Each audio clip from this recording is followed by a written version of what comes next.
જય સંવિધાન, જય કોળી સમાજ।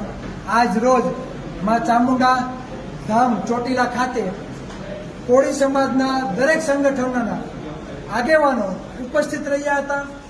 અત્યાર સુધી આ ગુજરાતમાં કોળી સમાજને કઈ કઈ રીતે અન્યાય થાય છે, તેની નોકરીઓ ખવાઈ લેવામાં આવે છે, તેના ઉપર ખોટા ગુના દાખલ કરવામાં આવે છે। તે ઉપરાંત કોળી સમાજને દરેક ક્ષેત્રમાં તેની બાદબાકી કરવામાં આવે છે।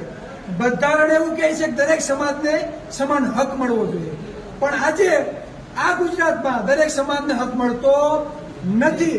અમુક ચોક્કસ જ્ઞાતિના વિકાસ માટેની વ્યવસ્થા કરવામાં આવે છે, જેમાં સૌથી વધારે કોઈને નુકસાન જતું હોય તો આ કોળી ઠાકોર સમાજ અને ઓબીસી સમાજને થાય છે। તો આજ રોજ ચોટીલા ખાતે કોળી સમાજના બધા સંગઠનોને આમંત્રણ આપવામાં આવ્યું હતું અને તે સંગઠનના આગેવાનો ભેગા થયા હતા અને તે બાબતે ચર્ચા પણ કરવામાં આવી હતી અને આગામી દિવસોમાં ગાંધીનગર ખાતે ફરી વખત કોળી સમાજના જેટલા પણ સંગઠનો ચાલે છે તેને મહામંડળેશ્વર 1008 ઋષિ ભારતી બાપુના આગેવાની નીચે બધા લોકોને આમંત્રણ આપવામાં આવશે અને ફરી એક વખત આ સમાજ કોળી અને ઠાકોર સમાજને કઈ કઈ રીતે અન્યાય થાય છે, દરેક ક્ષેત્રમાં કઈ રીતે બાદબાકી કરવામાં આવે છે, તે દરેક પાસા ઉપર ચર્ચા કરવામાં આવશે।